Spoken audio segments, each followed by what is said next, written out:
Hello everyone, and welcome back to another Dwarven Tavern review. This time we are still talking about Traveler. So why do I have the axe? Well, I like it. It is one of my favorite axes just because it's got a good feel and got a good balance, and it's not a pressed metal axe. Or one of those fake axes that you might see. It's real, you can chop wood with it. Anyway, I was just playing with it and thought I'd give it some airtime. So here you go. Today we are talking about the Traveler Vehicle Handbook from Mongoose Publishing, and it goes for $49.95 or 99. Excuse me, I don't want to miss by 4 cents. So last time I did the Central Supply catalog and was agog, if you will, or if you won't, I was still agog. You might never agog.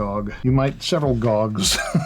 But as for myself, I gog on occasion when something's really cool. So the vehicle handbook is much like the Central Supply catalog in that it has an extensive catalog of vehicles, all sorts of vehicles, not just spacecraft. Actually, there are very few actual spacecraft that are in it, if any.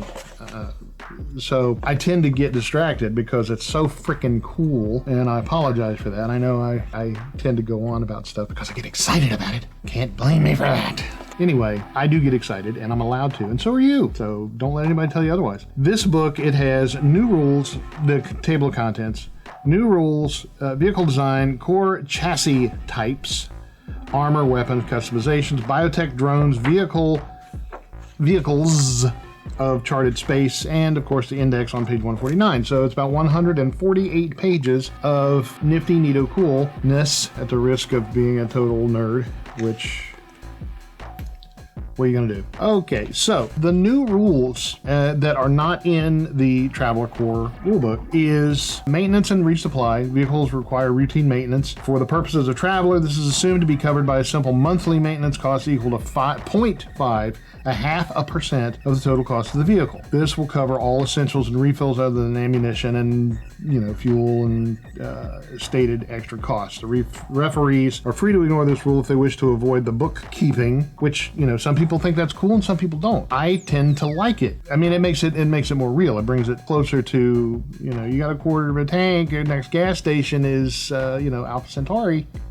The other new rule is sensors and detection. Vehicles have access to a variety of systems to detect objects in their vicinity, from eyes and headlights to radar, LiDAR, and densitometers. So then it explains what all those are. Radar, of course. Eyes are the organs that you bear with you, hopefully, at all times. Headlights, of course, are headlights, and radar, self-explanatory. LiDAR is a different type of sensor. It's like radar, but it's not. Densitometers, see page 4 for vehicle sensors, and that's what we'll do. So that's a new addition. The range of a vehicle is an object, but we're talking about vehicles. The range of it is listed for how far it can go on a single tank of gas, or a single fuel cell, or whatever it uses to power itself. The size of vehicles is important.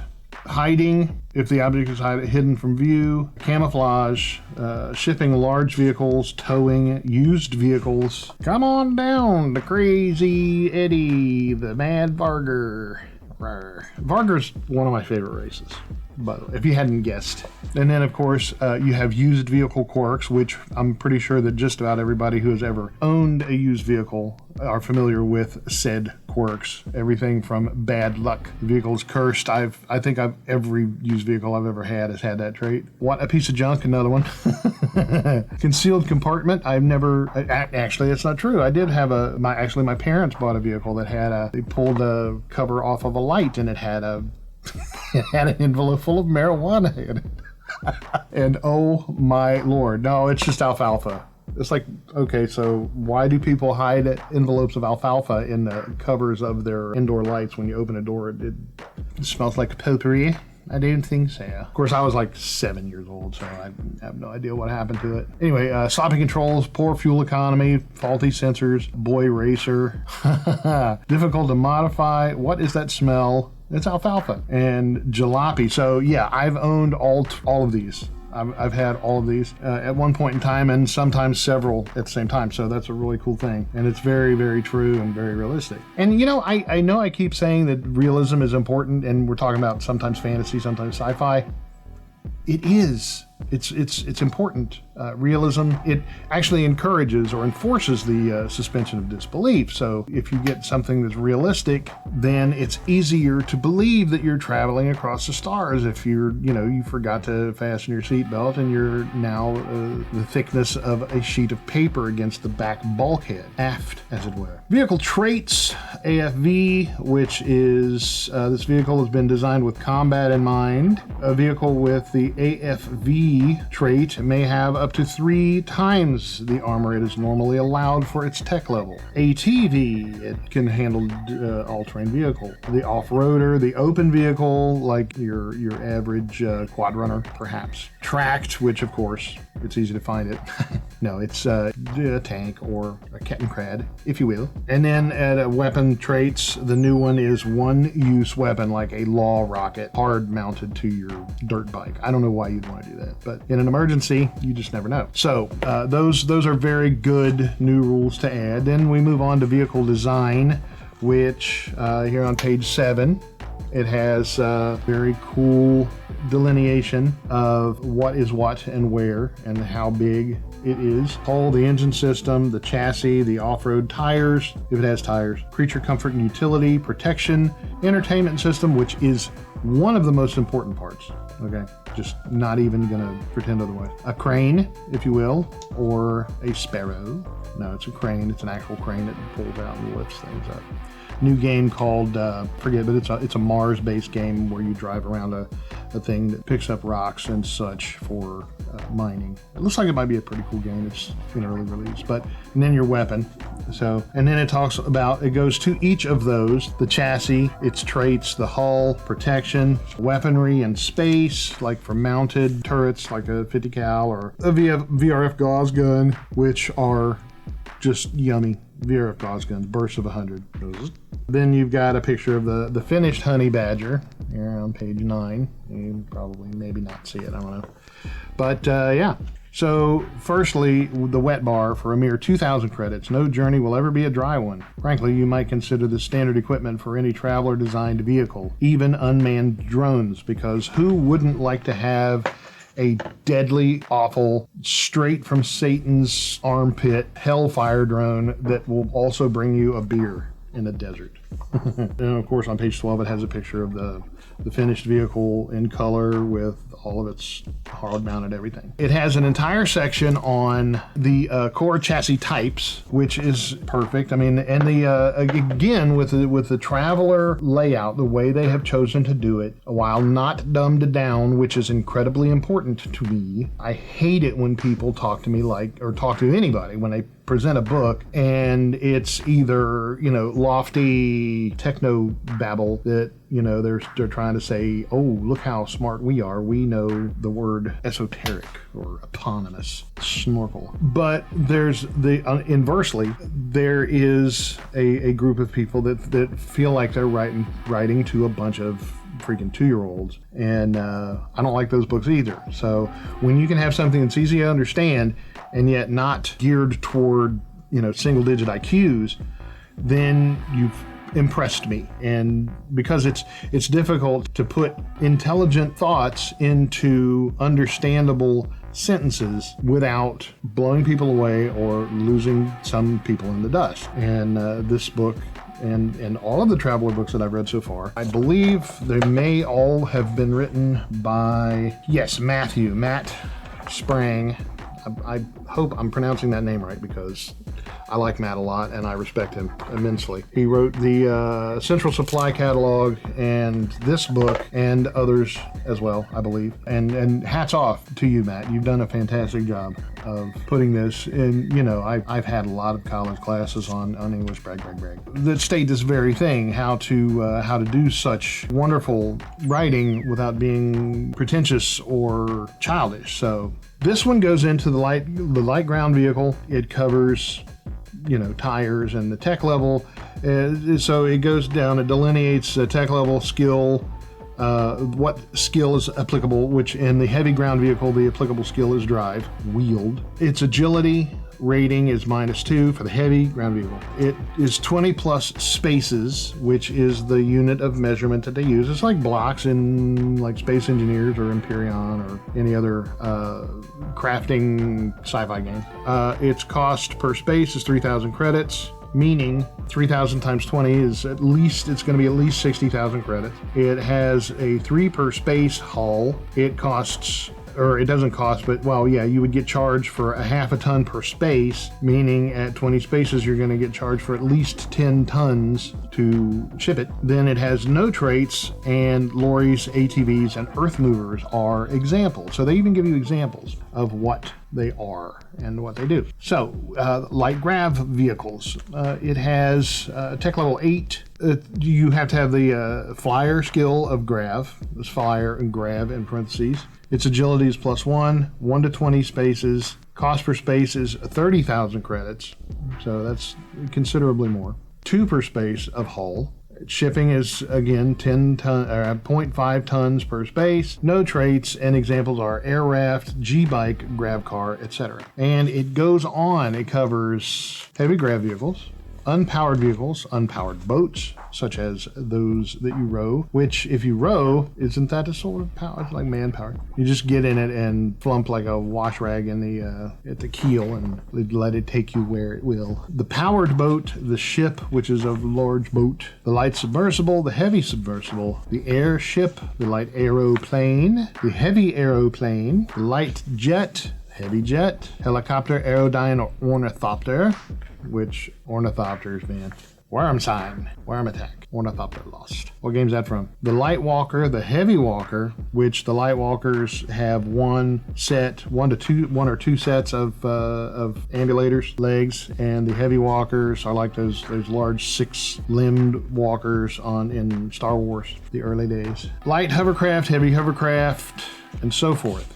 That's what it covers in this book. Then you have all of the armors, where civilian vehicles, and this is on page 34, while civilian vehicles are rarely armored unless they are expected to endure in harsh wilderness conditions, any vehicle intended to face combat is likely to have the best armor its design, tech level, and budget can manage. An extra layer of armor may increase a vehicle's cost, but it can make the difference between shrugging off an attack or being crippled by a single shot, such as Wash in the Serenity in the movie. I'm a leaf in the wind, thwap. Okay, armor. It's like, man, he got impaled through his chest, but he saved a couple bucks on that window glass armor.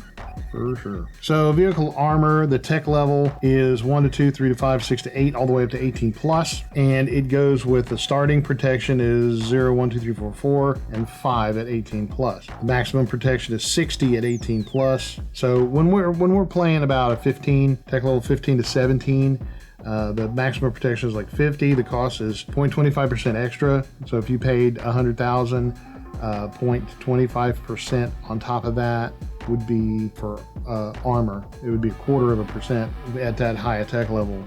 So it would be 100,000, 1/4 of 100,000, 25,000. So it would be an extra 2,500. So the space is consumed is 0.3% because in the higher tech levels, miniaturization, polymers, various types of ceramics and things get better and smaller, such as graphene and the like, nanomaterials and such. Then the materials used, it goes from wood at tech level 2, 0 to 2, to iron, steel, composites, crystal iron, bonded superdense, cast diamond, molecular bonded cerametals, spun diamond, and the at 18 plus is coherent superdense.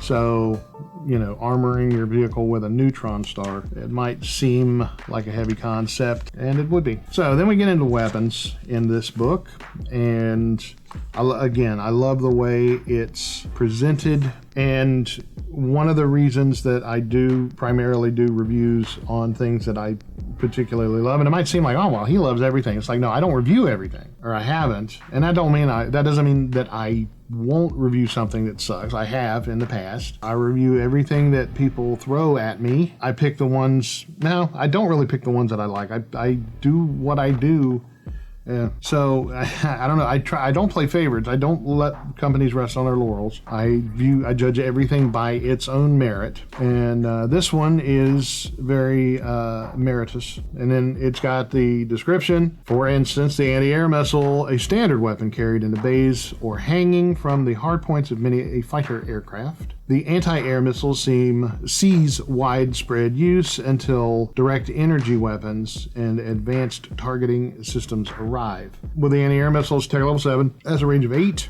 It does 8 dice of damage. It's a half a ton each for cargo consideration. It takes up 2 spaces. It costs 12,000 credits per shot.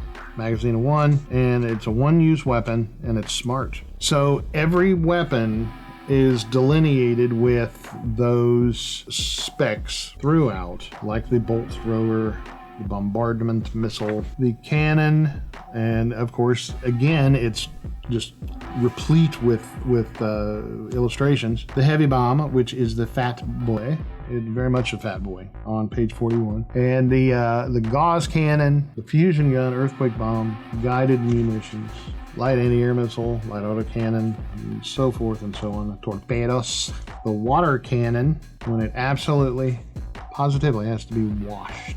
Rotary autocannon, plasma missile rack, so forth. These are all things that you can have installed on your motorcycle, on your dirt bike, on your scooter, which would be hilarious to see a scooter with a rotary autocannon mounted to it.